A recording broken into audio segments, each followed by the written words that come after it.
Bismillahirrahmanirrahim. Assalamualaikum warahmatullahi wabarakatuh. Alhamdulillahi rabbil alamin. Wabihi nasta'inu ala umuri dunya waddin. Wassalatu wassalamu ala nabina Muhammadin wa ala alihi wa sahbihi ajma'in. Amma ba'du. Para santri dan santriwati sekalian rahimakumullah.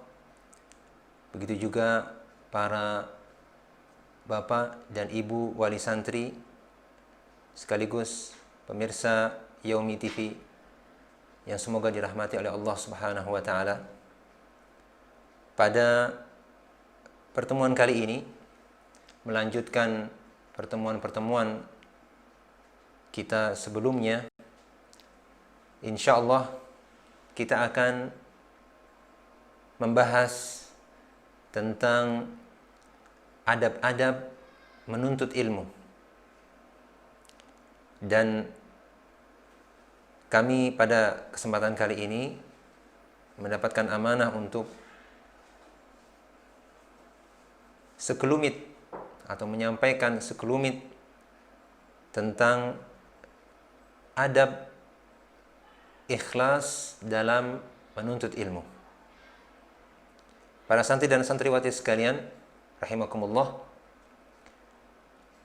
tentunya menuntut ilmu merupakan suatu ibadah, suatu perbuatan yang sudah selayaknya kita niatkan, kita maksudkan untuk semakin mendekatkan diri kita kepada Allah Subhanahu wa taala. Dan berkenaan dengan hal ini Allah Subhanahu wa taala telah berfirman, وَمَا أُمِرُوا إِلَّا لِيَعْبُدُوا اللَّهَ مُخْلِصِينَ لَهُ الدِّينَ حُنَفَاءَ. Dan tidaklah mereka itu diperintahkan kecuali untuk menyembah hanya kepada Allah dengan mengikhlaskan, memurnikan ketundukan. Dan Rasulullah sallallahu alaihi wasallam juga telah bersabda bahwasanya al-a'malu bin niyyah. Perbuatan itu tergantung niatnya. Wa likulli imri'in ma nawa. Dan setiap orang akan mendapatkan apa yang dia niatkan. Faman kanat hijratuhu ila Allah wa rasulih fa hijratuhu ila Allah wa rasulih. Barang siapa yang hijrahnya, yaitu dalam konteks ketika itu para sahabat ya hijrah ya ke Madinah, maka dikatakan oleh Rasulullah sallallahu alaihi wasallam, barang siapa yang hijrahnya kepada Allah dan Rasulnya, maka hijrahnya adalah kepada Allah dan Rasulnya. Wa man kanat hijratuhu lidunya yusibuha aw imra'atin yatazawwajuha fa hijratuhu ila ma hajara ilaihi. Dan barang siapa yang hijrahnya itu dikarenakan untuk mendapatkan dunia atau untuk menikahi seorang wanita, maka hijrahnya adalah kepada apa yang dia niatkan. Di sini para santri dan santriwati sekalian hafizakumullah, kita lihat bahwasanya Rasulullah Sallallahu Alaihi Wasallam menjelaskan dua golongan manusia. Ada yang melakukan hijrah, di sini disebutkan hijrah, tapi juga bisa kita kiaskan dengan amalan-amalan ibadah lainnya. Entah itu salat, entah itu berpuasa, entah itu zakat, entah itu menuntut ilmu. Ada sebagian manusia yang mereka melakukan amalan-amalan tersebut karena betul-betul ingin mendapatkan keridhaan Allah dan betul-betul ingin mengikuti Rasulullah sallallahu alaihi wasallam. Maka orang-orang seperti ini adalah orang-orang yang kita sebut sebagai orang-orang yang mukhlis, yang lurus niatnya. Kemudian ada orang yang melakukan amalan-amalan tersebut karena ingin mendapatkan dunia. Atau di sini lebih konkretkan lagi apa yang dimaksud dengan dunia itu, misalnya untuk mendapatkan hati seorang wanita atau menikahi seorang wanita, maka perbuatannya itu ya, di sisi Allah Subhanahu wa taala tidak bernilai sama sekali, dan orang itu hanya akan mendapatkan dari Allah sesuai dengan apa yang dia niatkan. Oleh karena itu, para santri dan santriwati sekalian, di sini kita lihat pentingnya kita meluruskan niat dalam menuntut ilmu. Dan para salafun salih ya, telah menjelaskan bahwa yang namanya meluruskan niat, mengikhlaskan niat itu memang merupakan suatu hal yang cukup sulit. Perlu latihan terus-menerus, perlu praktek terus-menerus. Misalnya dikatakan oleh Sufyan Ats-Tsauri rahimahullah, beliau mengatakan, ma'alajtu syai'an ashadda 'alayya min niyyati. Tidak ada sesuatu yang terus aku perbaiki, terus aku perhatikan, itu lebih sulit untuk aku perhatikan, lebih sulit untuk yang paling sulit aku perhatikan, yang paling sulit aku urus dibandingkan dengan apa? Dengan niatku ketika melakukan suatu amalan. Kemudian sebagian salaf juga mengatakan bahwasanya a'azzu syai'in fid dunya al-ikhlas. Sesuatu yang paling sulit didapat di dunia ini, sangat jarang didapatkan di dunia ini adalah keikhlasan. Apa itu? Keikhlasan. Wa kam ajtahid fi isqatir riya'i an qalbi wa ka'annahu yanbutu fihi ala launin akhar. Mereka mengatakan, sudah berapa kali aku bersungguh-sungguh, berupaya keras untuk menghilangkan riya. Apa itu riya? Riya itu niat untuk dilihat oleh orang lain. Betapa sering aku, kata sebagian salaf kita, betapa sering aku berusaha untuk menghilangkan riya dari hatiku, tapi seakan-akan dia muncul kembali dengan bentuknya yang lain. Muncul kembali, lahir kembali dalam bentuk yang lain. Ibaratnya kalau kita menghilangkan sesuatu, kemudian yang ini hilang, ternyata di sisi lain ada muncul lagi. Kita usahakan untuk menghilangkannya, kemudian ternyata ada yang muncul lagi yang lain. Seperti itu ya, abna'i at-talabah wa talibat ya. Jadi para salafun salih menjelaskan bahwa keikhlasan itu sesuatu yang sulit ya untuk diraih oleh seorang hamba.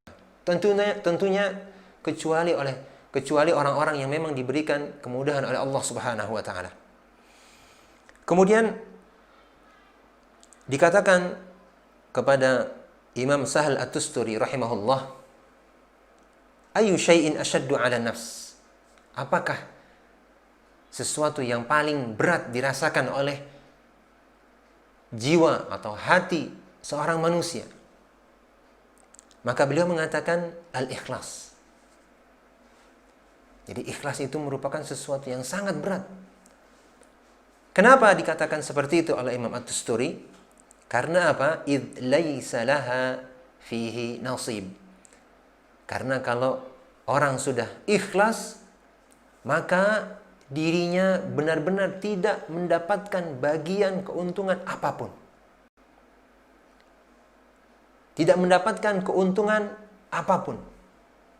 Entah itu keuntungan material berupa harta misalnya, ataupun keuntungan maknawi berupa pujian atau penghargaan, penghormatan. Dia tidak mendapatkan apapun. Dia lepaskan segala keinginannya terhadap hal-hal tersebut. Dia tidak memiliki kebutuhan, kepentingan terhadap hal-hal tersebut. Nah, ini tentunya merupakan sesuatu yang sangat sulit, karena anak-anakku sekalian, ya, diri kita ya, ini cenderung untuk menyukai pujian, penghormatan, penghargaan orang lain. Oleh karena itu, pada awal mula kalian belajar menuntut ilmu, ya tentunya bukan awal mula secara mutlak, ya, karena tentunya kalian sudah belajar ketika misalnya di SD, tapi pada masa-masa kalian misalnya yang SMP yang mutawassithah, ya, sudah mulai semakin besar, ya, sudah mulai makin mengerti, ya, maka ketika kalian masih muda di awal-awal masa kalian belajar menuntut ilmu ini, ya, kalian betul-betul harus mengerti bahwa keikhlasan itu sesuatu yang paling mendasar sekali, sangat fundament sekali, sangat menjadi hal yang sangat pokok. Ya. Dari situ kalian bertolak. Ya. Jadi kalau yang tolak, ya, titik tolaknya ini kuat, bagus, maka selanjutnya akan menjadi bagus. Tapi kalau sudah niatnya rusak, maka tentu kelanjutannya juga akan demikian. Kemudian kita perlu juga memahami sebenarnya apa sih keikhlasan itu. Ya. Imam Ibnu Jama'ah rahimahullah, beliau menjelaskan bahwasanya husnun niyyati fi talabil ilmi bi ay yaqsida bihi wajha Allah Ta'ala. Jadi niat yang baik, niat yang lurus dalam menuntut ilmu itu adalah dengan meniatkan atau bermaksud untuk dapat melihat wajah Allah di surga kelak. Bisa mendapatkan keridhaan Allah di surga kelak. Kemudian juga berniat untuk beramal dengan ilmu tersebut. Jadi ingat baik-baik, kita perhatikan bersama-sama bahwa ilmu itu tujuannya adalah kita mendapatkan keridhaan dari Allah. Ini yang pertama. Kemudian tujuan ilmu itu adalah agar kita kemudian mengamalkannya. Ya, jadi tidak hanya sekedar kita tahu kemudian sudah bebas. Tugas kita tidak. Ketika kita mendapatkan ilmu, maka masih ada hal lain yang perlu kita lakukan, yaitu, ya, mengamalkannya, ya, kemudian nanti mendakwahkannya, kemudian menegakkannya. Masih ada lagi tahapan-tahapan berikutnya. Kemudian dari penjelasan Imam Ibnu Jama'ah rahimahullah, ya, bahwasanya kebaikan niat atau niat yang lurus, niat yang baik dalam menuntut ilmu adalah juga ketika seorang hamba berniat menuntut ilmu untuk menerangi hatinya, wa tanwira qalbihi. Dia berniat untuk menerangi hatinya. Wa tahliyata batinihi, menghiasi batinnya. Ya, para santri dan santriwati sekalian perhatikan. Jadi ilmu ini kita tuntut, kita gali, kita timba. Tujuannya adalah agar batin kita, jiwa kita menjadi bersih, menjadi indah, menjadi sesuatu yang terhiasi, ya. Kemudian juga wal qurba minallahi ta'ala yaumal qiyamah, yaitu kita niatkan agar kita menjadi dekat dengan Allah Subhanahu wa taala pada hari kiamat. Wat ta'arruda lima a'adda li ahlihi min ridwanihi wa 'azima fadlihi. Yaitu juga dengan mengharapkan, ya, kita harapkan bahwa kita bisa mendapatkan kenikmatan, kebaikan yang telah Allah siapkan, ya, di surga akhirat kelak. Kemudian suatu ketika pernah ada seorang berkata kepada Imam Dhunnun al-Misri. Orang itu bertanya, "Mata ya'lamul 'abdu annahu minal mukhlisin?" Kapankah seorang hamba itu dia tahu bahwa dirinya termasuk orang-orang yang mukhlis? Maka kata Imam Dhunnun al-Misri rahimahullah, "Idza badala al-majhuda fi at-ta'ah wa ahabba suqut al-manzilati 'inda an-nas." Ya, seorang hamba dia bisa mengetahui bahwa dirinya berada di jalan keikhlasan manakala dia bersungguh-sungguh mengeluarkan segenap daya kemampuannya untuk melakukan ketaatan kepada Allah, seraya ya ahabba suqutal manzilati 'indan nas. Dia senang kalau kedudukannya di pandangan manusia itu biasa-biasa saja. Ya. Biasa-biasa saja, dipandang biasa-biasa saja. Ya. Bukan seorang yang memiliki kedudukan tinggi, memiliki kedudukan yang terpandang, memiliki jabatan yang begitu dihormati, tidak. Ya. Jadi kata-kata Imam Dhunnun al-Misri, suqut al-manzilah 'indan nas di sini ya bisa kita pahami ya sebagai kedudukan yang biasa-biasa saja.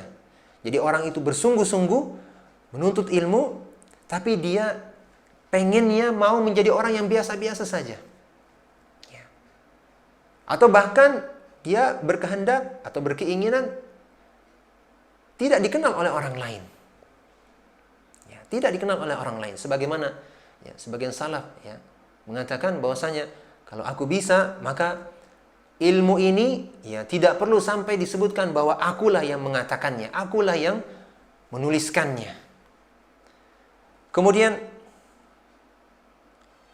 Imam Yahya ibnu Mu'adz rahimahullah mengatakan ya bahwasanya seorang hamba itu dia menjadi ikhlas ya tandanya adalah ketika akhlaknya sama seperti akhlak bayi. Ya, bayi. Ya, dikatakan ini perumpamaan yang sangat indah sekali. Jadi perilakunya seperti perilaku bayi. Ya, idza sara khuluquhu ka khuluqir radhi'. Ya. Perilakunya itu sama seperti perilaku bayi. Artinya apa? La yubali man madahahu aw dhammah. Dia tidak peduli siapa orang yang apa? Memujinya atau mencelanya. Jadi kalau bayi mau dipuji atau mau dicela dengan lisan biasa saja ya, tidak dibentak ya. Kalau dibentak mungkin dia merasa takut. Tapi ya kalau dia dengar ada orang yang misalnya memuji, ya dia belum paham. Sehingga ya dia biasa-biasa saja. Ya. Tidak kemudian menjadi besar kepala. Kalaupun ada orang yang mencela, dia juga biasa-biasa saja. Nah, ini nanti akan kita bahas bagaimana kita bisa mencapai kedudukan ikhlas yang seperti ini. Kemudian santriwan dan santriwati sekalian rahimakumullah ya. Setelah kita mengetahui ya arti dan atau kita katakan beberapa bentuk keikhlasan, tanda-tanda keikhlasan, maka hendaknya kita mengetahui apa akibat buruk apabila seorang tidak ikhlas dalam perbuatannya, tidak ikhlas dalam menuntut ilmu. Imam Sufyan Ats-Tsauri rahimahullah mengatakan, qalat li walidati, ya, ibuku mengatakan kepadaku. Nah, Imam Sufyan menceritakan pengalaman beliau ketika dulu menuntut ilmu. Dia dikatakan dikatakan oleh ibundanya, ya, dikatakan oleh ibundanya. Nah, ini sesuatu yang juga harus kita perhatikan bersama bahwa orang tua memiliki andil yang cukup besar dalam hal ini.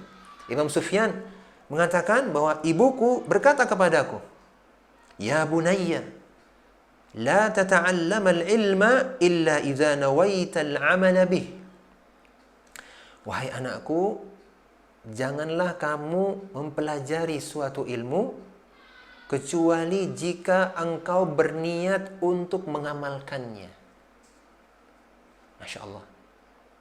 Jangan belajar ilmu kecuali kalau engkau sudah berniat untuk mengamalkannya. Diajarkan ya oleh sang ibunda bagaimana menghubungkan antara ilmu dan amal. Ya, dihubungkan antara ilmu dan amal. Wa illa ya fahuwa wabalun 'alaika yaumal qiyamah. Sebab kalau tidak seperti itu, maka ilmu itu akan menjadi bencana bagimu pada hari kiamat. Ya, Masya Allah. Ya, sejak kecil diajarkan oleh ibunda, ya, Imam Sufyan, ya, Ats-Tsauri, diajarkan untuk betul-betul memperhatikan niat, memperhatikan keikhlasan.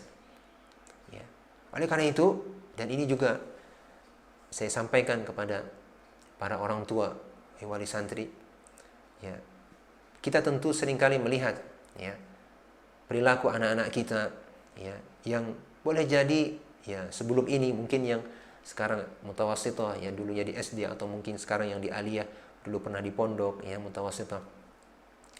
Ya, mereka sudah banyak belajar tentang agama Islam, ya, belajar tentang ayat-ayat Al-Quran, belajar tentang hadis-hadis Rasulullah SAW.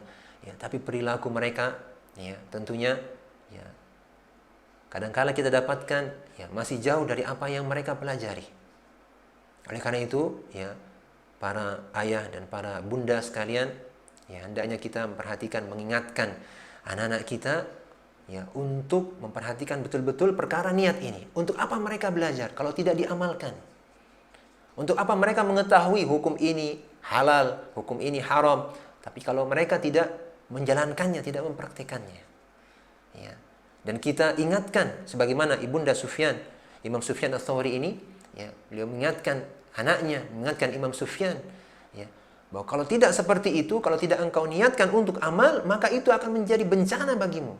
Ya, karena orang yang mengetahui sesuatu hukum tapi kemudian dia langgar, ya, itu lebih berat, ya, akibatnya, lebih buruk akibatnya daripada orang yang tidak mengetahui suatu hukum, ya, kemudian dia memang kemudian melakukan kesalahannya karena kebodohan, karena kejahilan.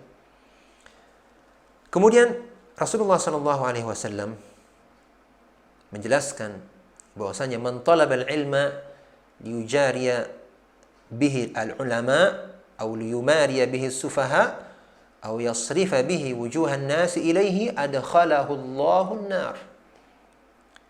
Barang siapa yang menuntut ilmu, pertama karena dia ingin menandingi para ulama, ya, dia melihat seorang fulan alim, ya, kemudian misalnya dia menyampaikan pendapat-pendapat, kemudian dia ingin membantah ulama tersebut, membantah alim tersebut, dia ingin menandingi alim tersebut, ya. Kemudian yang kedua, au liyumariya bihi sufaha, atau dia ingin mendebat orang-orang yang bodoh, orang-orang yang tidak berilmu. Dia ingin bisa mendebat banyak orang, ya, bisa mengalahkan pendapat banyak orang. Yang ketiga, au yasrifa bihi wujuhan nasi ilaih, atau dia ingin, ya, perhatian banyak orang ini tertuju kepadanya. Ya. Ketika dia memiliki ilmu, dia ingin semua perhatian orang tertuju kepadanya, menghormatinya, menghargainya, ya, menilainya sebagai orang yang berkedudukan tinggi karena memiliki ilmu tertentu.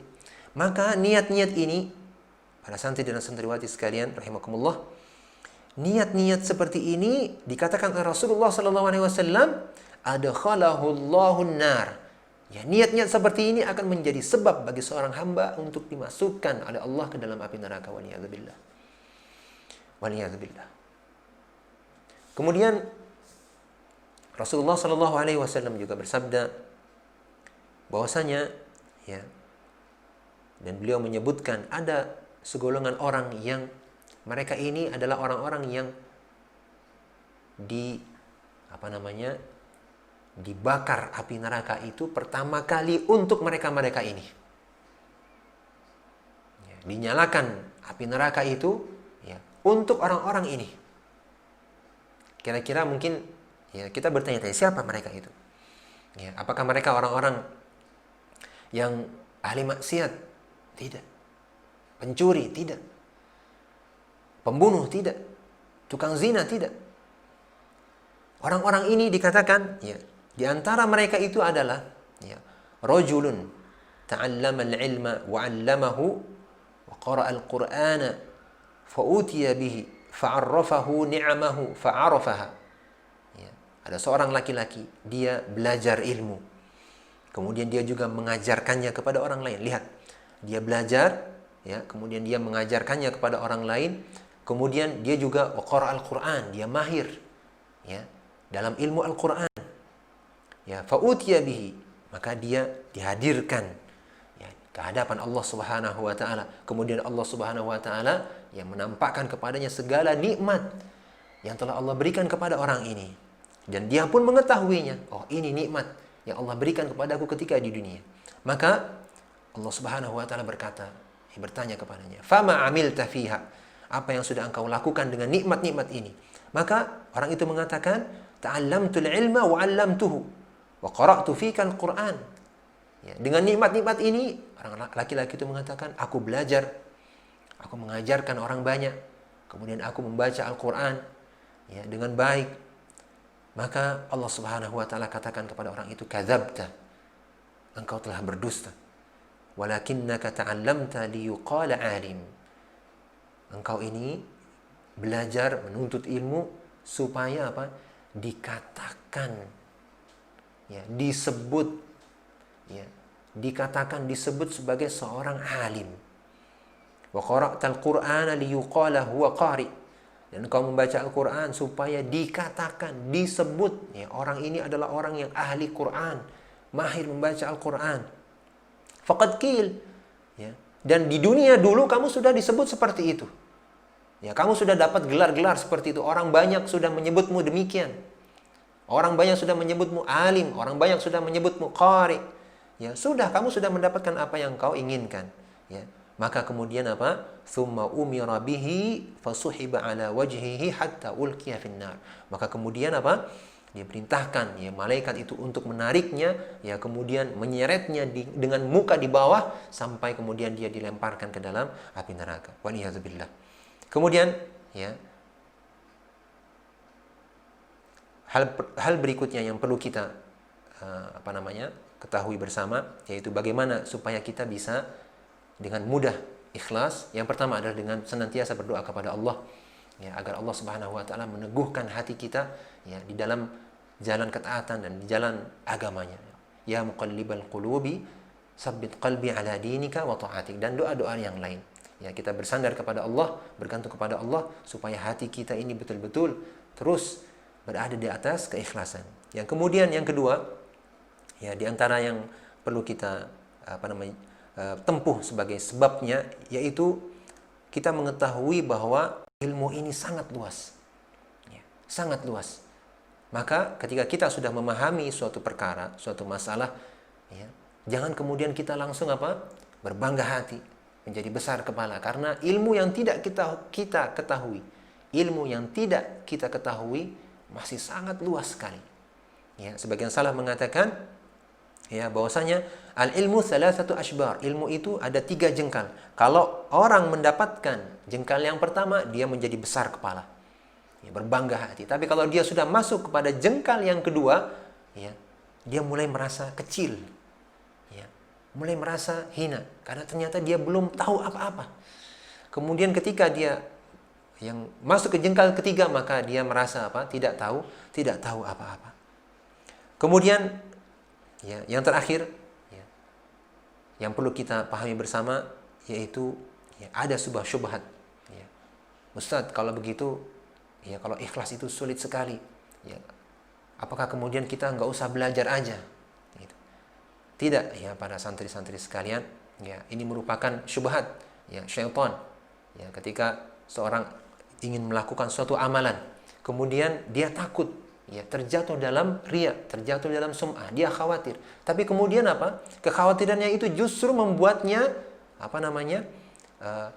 tidak melakukan ya amalan soleh tersebut, atau tidak jadi menuntut ilmu, tidak jadi belajar. Maka ini merupakan syubhat syaitan yang dilemparkan ke dalam hati seorang hamba ya, dan dia harus berusaha terus untuk menyingkirkannya. Ya. Sebagaimana para salafun salih yang menjelaskan bahwasanya ya talabna al-ilma li ghairillah fa aba illa ay yakuna lillah. Ya. Kami dulu belajar ilmu itu ya tidak ikhlas karena Allah. Mereka mengakuinya ya. Kita perhatikan, mereka mengakui bahwa dulu ketika awal-awal belajar, ya, mereka tidak begitu memperhatikan masalah keikhlasan ini. Ya, tapi kemudian Fa'aba illa ayyakuna lillah. Ketika mereka terus belajar, tekun belajar, maka ilmu yang mereka dapatkan, ilmu yang mereka gali, ilmu yang mereka timba itu justru mengarahkan mereka untuk ikhlas hanya untuk Allah Subhanahu wa taala. Kemudian Imam Habib Ibnu Abi Thabit ya mengatakan talabna hadzal ilma wa ma lana fihi niyyah. Ya. Kami menuntut ilmu ini, ilmu hadis, ya. Dalam keadaan kami dulu tidak begitu memperhatikan niat, ya untuk apa kami belajar. Tapi kemudian apa? Tsumma ja'atin niyyatu wal 'amalu ba'du. Kemudian niat yang ikhlas itu kemudian muncul, lahir, ya. Beriringan dengan kesadaran yang semakin besar, kesadaran diri yang semakin dalam, akhirnya ya para ulama itu ya menjadi menjadi orang-orang yang betul-betul bisa mengikhlaskan ya niat mereka, mengikhlaskan amal mereka semata-mata hanya untuk Allah Subhanahu wa taala. Karena itu, ya ini merupakan proses yang panjang. Ya, proses yang panjang, termasuk ustaz sendiri, termasuk semua asatidzah, semua para ulama atau alim asatidzah yang kalian ketahui, mereka adalah orang-orang yang terus berusaha, berjuang untuk mengikhlaskan niat mereka. Tidak pernah ada kata henti dalam hal keikhlasan ini. Demikian apa yang bisa saya sampaikan pada kesempatan kali ini. Mudah-mudahan apa yang sedikit ini bisa bermanfaat untuk kita semua, khususnya untuk diri ustaz pribadi, dan mohon maaf apabila ada kekurangan dan kekhilafan. Sallallahu ala nabiyyina Muhammad wa ala alihi wa sahbihi ajma'in. Walhamdulillahirabbil alamin. Wassalamualaikum warahmatullahi wabarakatuh.